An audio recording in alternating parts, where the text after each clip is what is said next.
Hello everyone, Godzilla here, also with Dagon. Hello.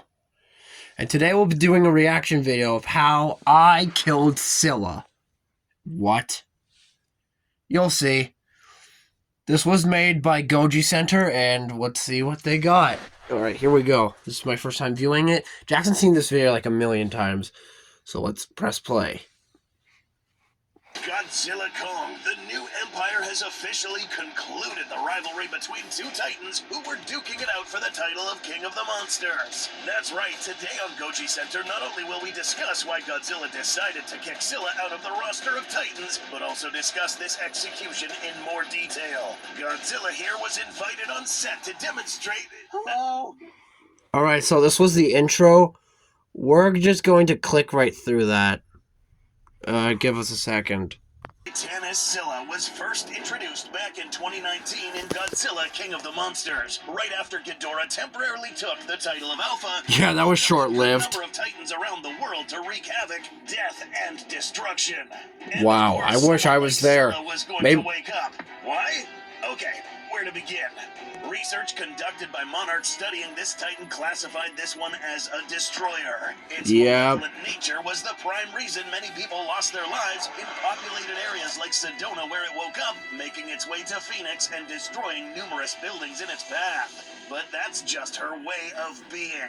What about her anatomy made her even more destructive? Pay close attention here, because this may lay bare additional reasons why the G-Man hates her so much. Yeah, I hate Scylla so much. Ooh, wow, that actually looks like a really good model, even though it's kind of bright to see on their screen. With sharp claws covering a very, very large area give her a range advantage over most other kaijus, keeping foes away from her more vulnerable body. If you do make it past the long claw-tipped legs, then you'll have to deal with the bulbous shelled body with tentacles. These may look fragile and weak, but they are very strong. Strong enough in fact to hold Godzilla's head in place. A more dark and scary use for these is picking up objects from the ground and putting those prey items into the like mouth for humans. consumption. Scylla, put the human down. The heavy pressure waves of blast weaponry, impacts from other kaijus, and survive getting thrown around. Although this monster takes up a big area, this does not mean it is heavy compared to other titans, listed at only 20,000 tons. This makes her even lighter than Rodan. Size-wise, we're talking about 341 feet in this particular posture. However, because of her leg anatomy, she could easily rear up and raise her body to heights that surpass Godzilla. As seen in Godzilla Kong, Scylla was able to position herself to have a good but brief height advantage against the G-Man. But what about her does Godzilla hate the most? Well, it's her insatiable appetite for one thing: radiation. Yeah, I can't let that slide. And she will go out of her way to confront yeah, I can see why you don't. In pursuit of this tasty energy source. For context, let's go back to this scene in KOTM after Godzilla had just killed Ghidorah. 5 titans appeared in Boston immediately after, surrounding Godzilla, ready to take him on, as per Ghidorah's command. After Godzilla didn't back down from the Angry Birds challenge, Rodan, along with the other 4, bowed to Godzilla, acknowledging him as the king of the monsters. But just because you bow doesn't necessarily mean you fully accept this new ruler. Scylla here, and probably even Queen Muto here, were reluctantly bowing down to Godzilla. These two are considered destroyers by nature, and will naturally follow another destroyer, Alpha Kaiju. Yeah. Literally, as soon as all of these titans take off, Scylla would make a few stops before stirring up trouble again. After many years of hibernation and several days of messing things up around the planet, Scylla was now hungry. So much to the point of madness. In Savannah, Georgia, Titanus Scylla made landfall on the coast, attracted to an inactive warhead laying off the shore. While the Coast Guard was trying to shoo her away, Godzilla pulled up to see what was happening, and quickly grasped a good understanding of what was going on. Yeah, I can't let this happen. Too hungry, and was going after this nuclear warhead that, if messed with, could explode and harm all the surrounding areas, killing both marine animals and humans alike. And Scylla wouldn't give a damn. But Godzilla did. Yeah! About the ecology, that is. Not so much humans. Yeah, I don't care for them, but the nature of this world, I do. She didn't care. She was not about to simply walk away from the taste. Alright, Scylla, you wanna duke it out? We'll duke it out! This time. And I'll beat the crap out of you like I did last time! The G-Man's hide. Whoa, Godzilla, you need to calm down over there. Sorry, I get fired up when watching me battle like this. Yeah, tail whip you out of here. Again, she didn't want to, but she had to, or else she'd die here. Note that Godzilla didn't even use his atomic breath in this. Yeah, I spared you. Don't push me. Some sort of hatred for Scylla. Scylla at this point. It was now 2 times where Scylla squared off against him. One where she actually threw hands. This would not be the last time Godzilla would fight Scylla.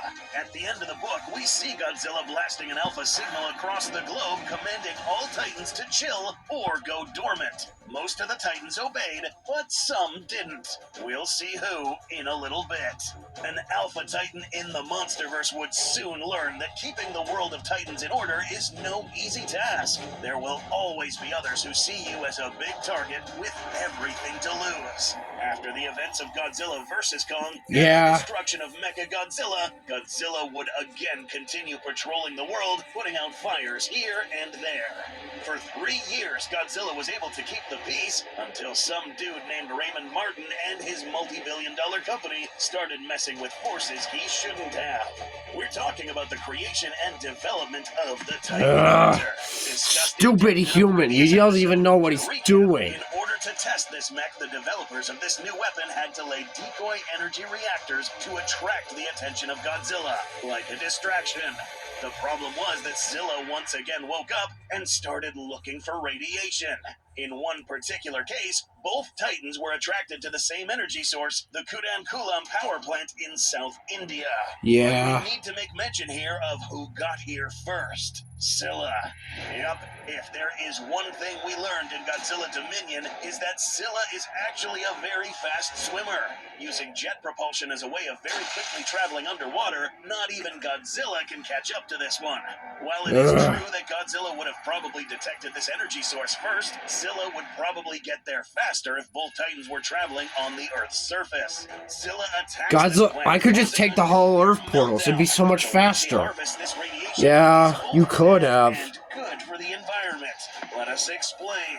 Scylla is known to be a scavenger of Titans, arriving after a Titan event, scavenging for radioactive remains to consume. But since there was a lack of dead Titans around, Scylla now has to resort to nuclear facilities such as this one.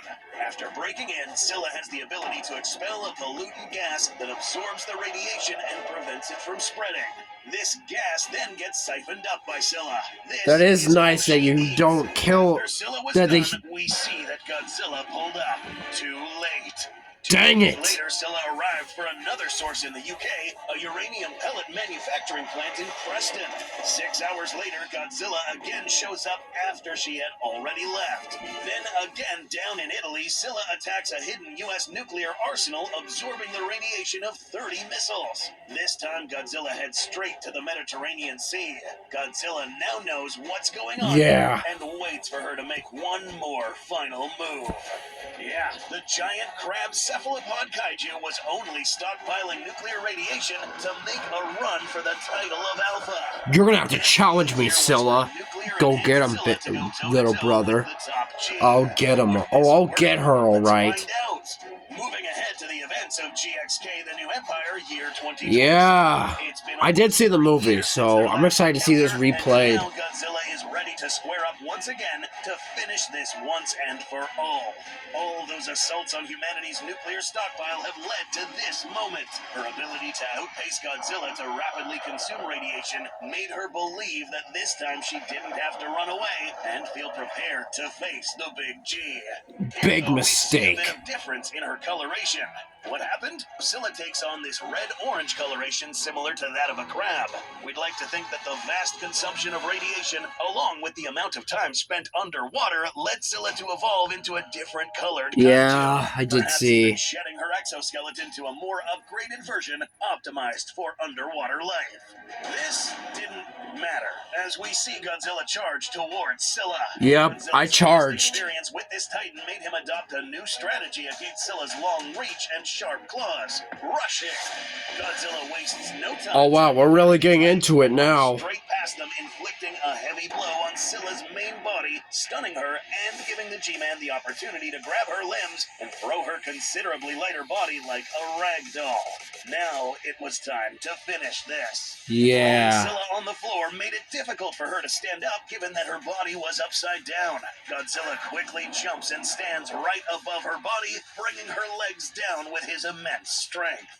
And despite getting his face smothered by Scylla's tentacles, Godzilla's jaw muscles managed to open wide and blast Scylla. Yeah!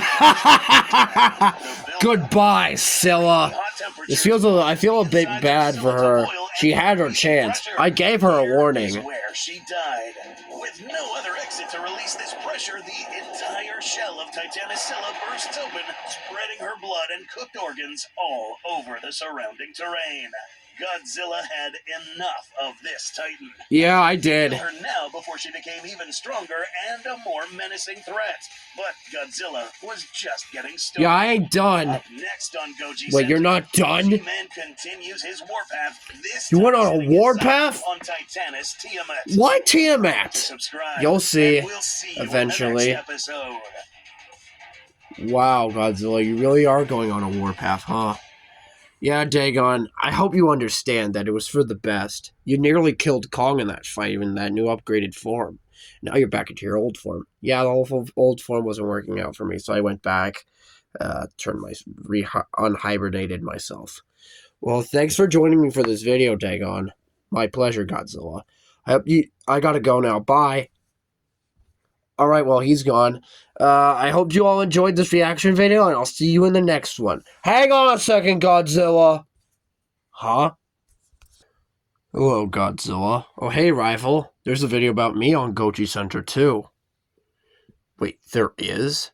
Where? Go check it out. Oh, okay. Where is it? Where's the video? The Godzilla vs. Ape, the fight that I lost? We'll have to react to that next time. Oh, sure. We'll react to it next time. Alright, well, I'll see you guys in the next reaction video, okay? Alright, good night, everyone.